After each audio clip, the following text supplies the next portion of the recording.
Come on board to Matters on the Super Dial. My name is Jude, Ikami Jude, but my friends call me Sweet MC.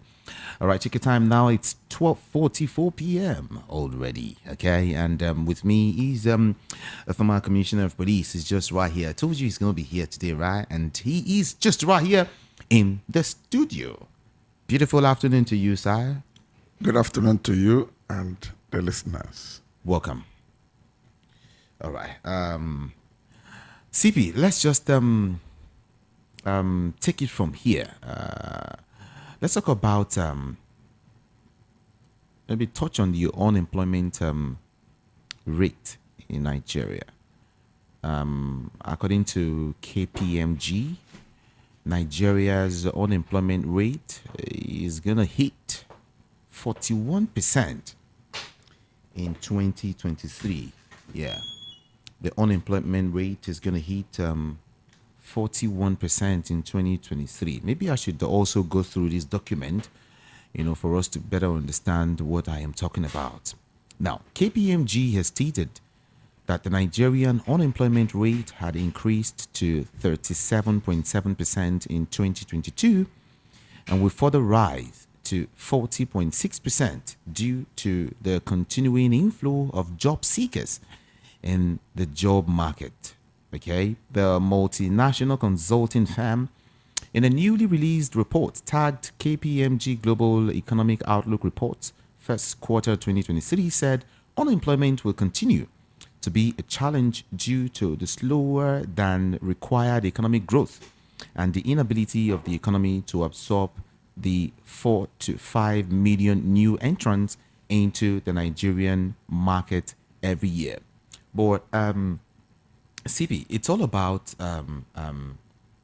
unemployment, the rate of unemployment in Nigeria.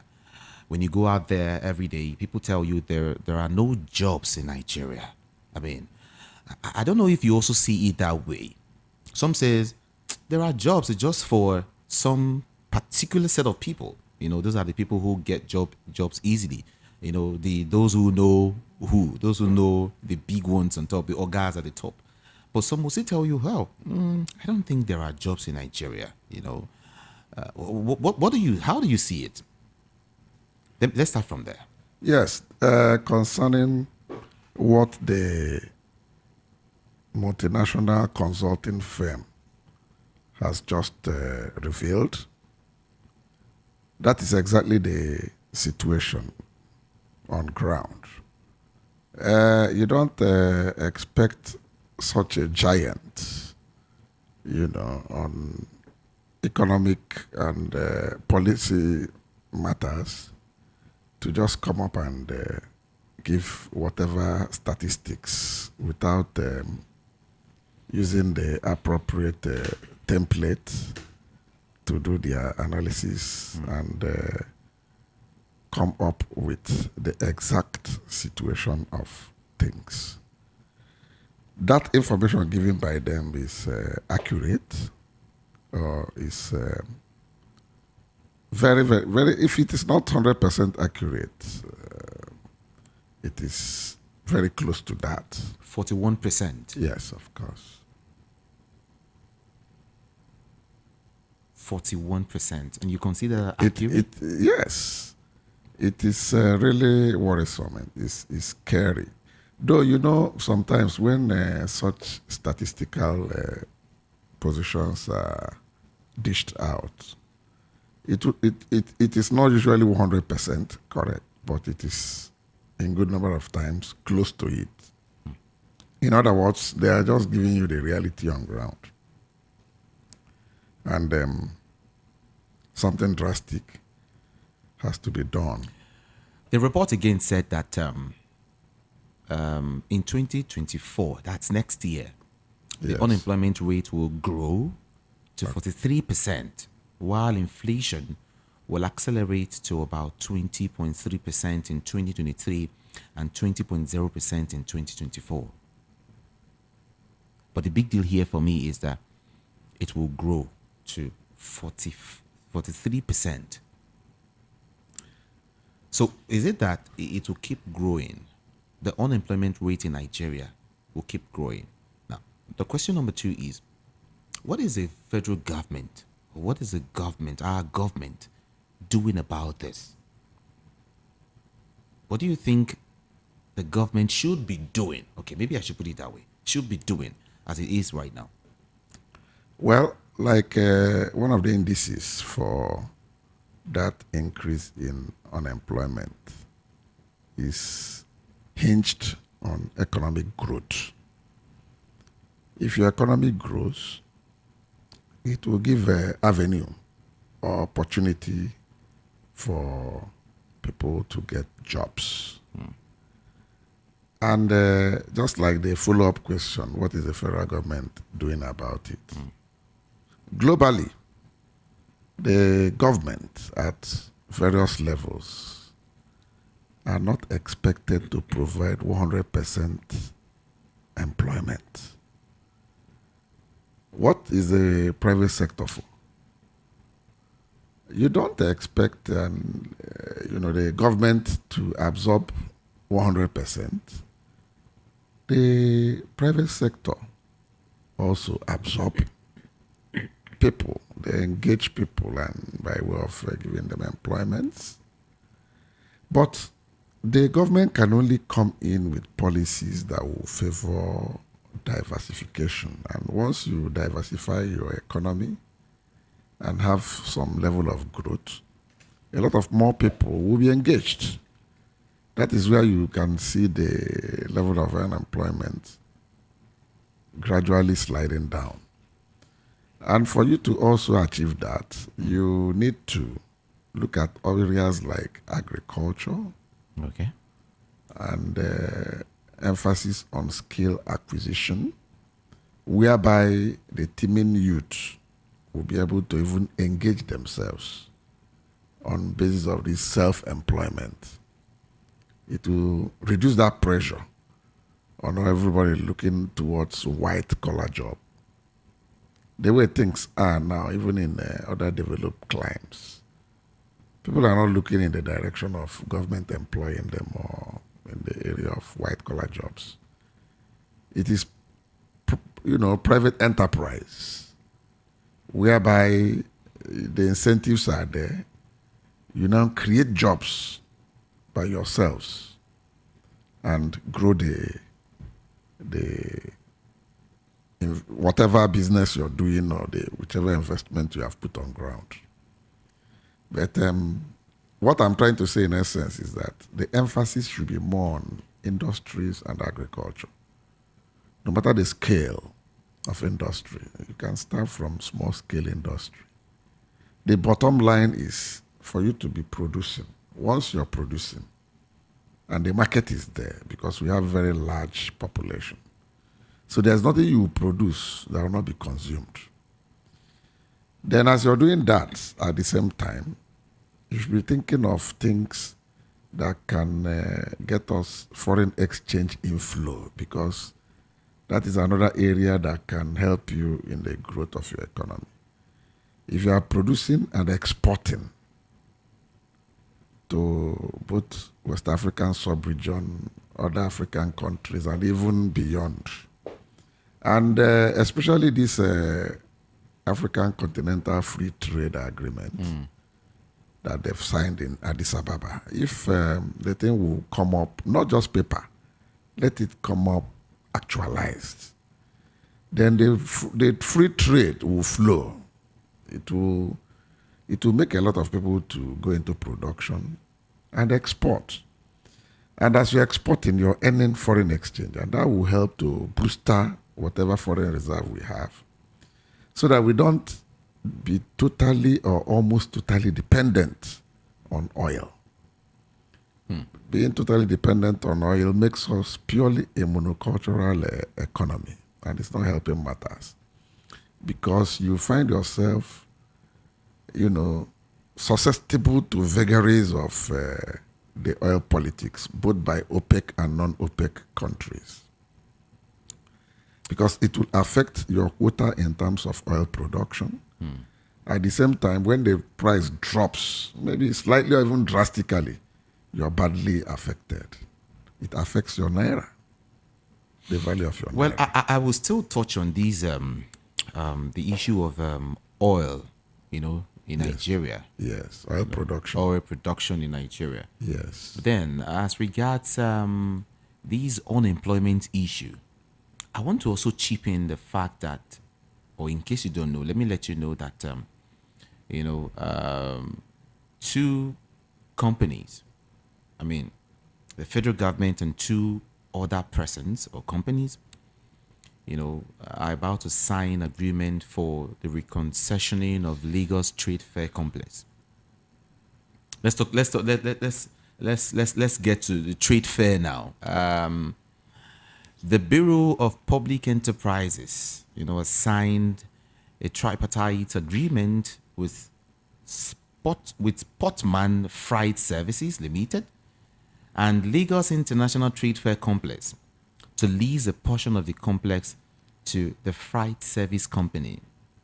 The BPE Director General, Mr. Alex Oko, who spoke at the agreement signing ceremony in Abuja, noted that the event marked the commencement of the work parcels A and B, which are not designed for concession. He added that the standardization of lease agreements would ultimately increase the earnings of LITFC and the federal government in particular. Now, this is it. In the statement issued by its head public communications, Aminu Tukur, the BPE quoted Oko as saying that in line with the Privatization and Commercialization Act 1999, the National Council on Privatization, approved the concessioning of LITFC to Olik Nigeria Limited in 2007. But however, he went ahead to say a lot of things. Now, what I want to bring in actually is this issue of concessioning in Nigeria. Yes. Let's look at its advantages and disadvantages. The advantages and disadvantages of concessioning a particular what do I call it now? Investment. To some private bodies. What do you see? How do you see it? Do you think it is completely acceptable? No, you see, concessioning, just like you read out, is an option to diversification. Just like the Board of Public Enterprises, disclosed. If you leave the place lying fallow, you're earning nothing out of it. But as you subject it to concessioning, it will be bringing in inflow, in terms of revenue. To who? To the federal government, of course, not to individuals. Because it is a federal government property. So it's like you owning a real estate and leaving it fallow.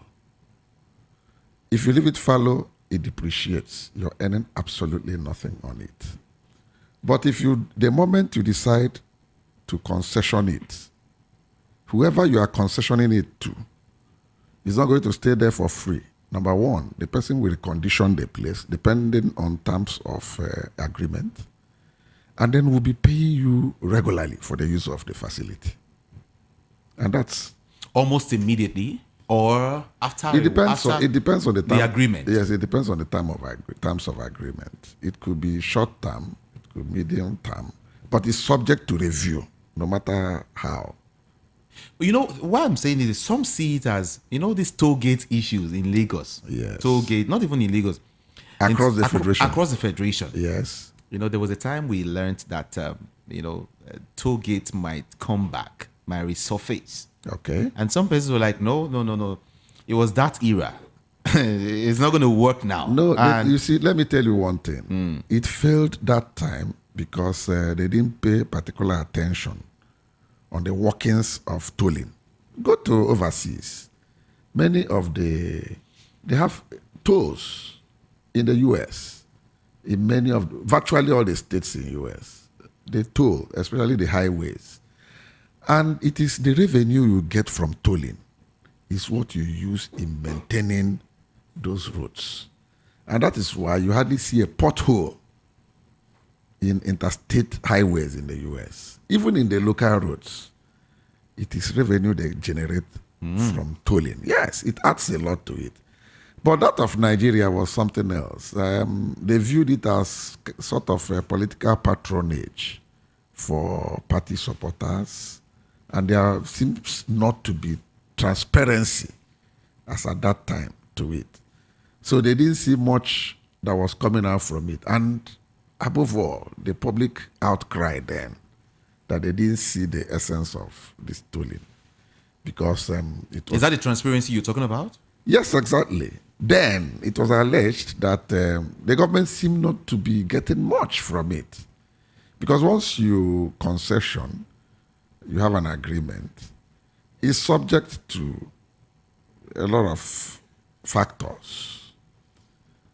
The person you have concession to, no matter the agreement, may come up with a lot of stories. He will tell you this, that and sometimes, Okay. whatever they are getting, when you do input-output ratio, cost-benefit analysis, you now find out that the money you spend to maintain these roads seems to be higher than whatever you generate by way of the tolling. Okay. Then at the end of the day, you say, does it even make sense that you have the tolling? Because you now want to be popular, with the electorate or the people, You want to do things to impress them and tell them, okay, if this thing is biting hard on your pocket, why do we even have to keep it?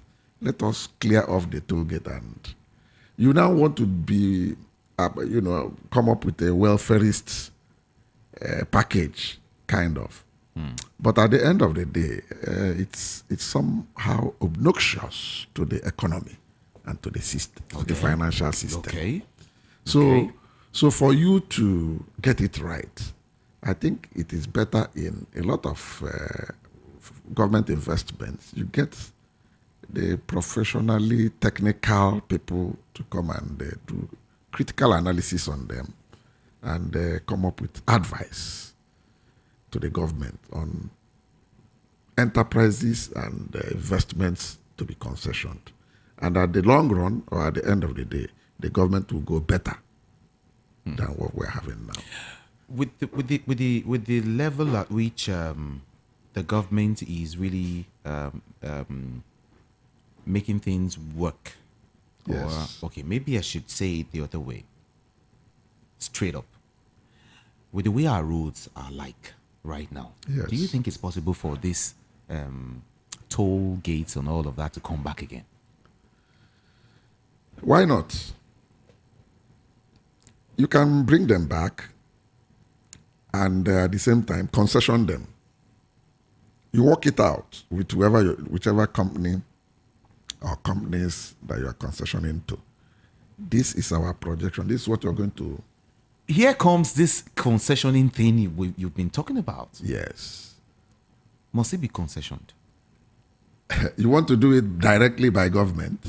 It will not work. Why do you think so? They've tried it before now. When they started the tolling during the Babangida's regime, that was in was it late 80s or early 90s? When they started it, it was being handled by Federal Ministry of Works and housing then. And at a point, there was a lot of jiggery-pokery, complaints here and there that they don't really know what these people are doing. They now decided to bring in concession. And until it got to a point, they felt that there was no need even having them at all, let them go. But now, the way the economy is, when they faced it out, the economy was quite buoyant. When you look at our foreign reserve, it was monstrous, it was big and huge. And then, too, the value of the naira vis-a-vis dollar, there was good. The economy was quite good. It was like between 115 to 120 naira to a dollar. And it was stable throughout the 8 years of Chief Olusegun Obasanjo. Even when Yaradua came in, until his demise, they maintained it. You know. That begs the question. Still, let me take it a step further. Okay.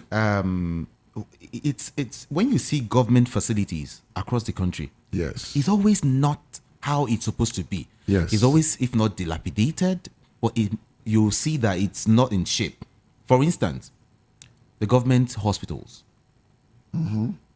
If you go to the government hospital in my village, Yes. you will discover that this is not supposed to be, a hospital. I mean, no facilities, nothing, no equipment, no nothing. Let's take a look at some government schools again. I'm not talking about the unity schools. Yes. But governments, when I say governments, you understand Public schools. Public schools, that's Yes. the word. Yes. They are just not there. They have, I think I visited one of their labs, and it was like nothing was practically there. Just empty containers of whatever, I don't know, everywhere and stuff. So why is it that government facilities, it's difficult for you to see the one that is really, doing well, the one that has enough equipment in it, even in schools, like I mentioned. Why is it difficult for government to handle its own facilities? Well, my response to that is that, you see, government brings a cake and slice it by way of revenue allocation. By FAAC, Federal Accounts and Allocation Committee. Mm-hmm. They distribute to the 3 tiers of government: federal, states, Local governments. Then at federal, ministries, departments, agencies take their money. Now, it is now left for these ministries.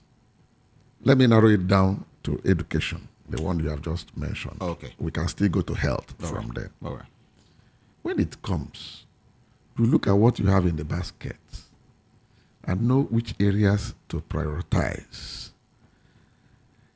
Is it the same government, after sharing, will be following you bumper to bumper to know how you are disbursing these funds? It's really difficult. It is left for you, who are direct line managers, to try as much as you can to be prudent. Because at each level, you're not the only one, you're not the alter ego. You have board that says this is what has come. If they want to be very transparent, what they should be thinking, what are our priorities? Where are the key problems we are having now? You take them bit by bit. Like you just said about lab. They can mark it as a priority and say, okay, this time around, whatever money that comes, even if you feel that getting contractors will eat so much into it, you can do it by direct supply. Get suppliers. This and this and this and this reagent, this chemical, this and that are the things we need in the lab. What does it cost? And you cannot be doing it as a one-man show. You look at what you have, you aggregate it to what you're buying. Okay. Whatever you can buy for this time, so be it. You wait for another one to come. Because if you look at government spendings, we are not only talking of capital expenses. That one does not even take much. What about the current? Because at the end of the day, you still pay salaries. Yeah. Sure. Emoluments, allowances, and all that. Mm-hmm. So you can see that the demand and the pressure on the government is very, very heavy. So you cannot expect 100% performance for you to have everything the way you used to have it in the good old days. It is not possible. It is really difficult. And mind you, those good old days, the economy was very, very buoyant. It was really, really buoyant. And it continue in as much as we had austerity measure or economic recession at certain times. Like during Shagare's time, between 81 and into 82, we had a recession. We had economic recession, Yeah. by way of some austere measures. But somehow they were able to wriggle out of it. And then when the military came to, from Babangida's time, we had a bit of recession. Then the economy picked up again. So these are the factors that needs to be addressed. We cannot leave them out. Thank you. Yes. Thank you so much, sir. Thank you. I think we'll continue with this conversation on Thursday. Our time is up if you look at it. Okay. But I don't know if I should take... no. On Thursday, we'll have a big one, a robust one, a better one. Thank you so very much for coming. You're welcome. I appreciate you. Thank you so much. He is, in case you're just joining us, he is a former commissioner of police. He is CP Chuksim, all right? He is a security expert and a security advisor, everything security. Yeah, he's always there. Thank you so much for coming again. Thank you. I'll see you on Thursday. Thank you. Thank you so much. Up next is VOP Business School. I'll be here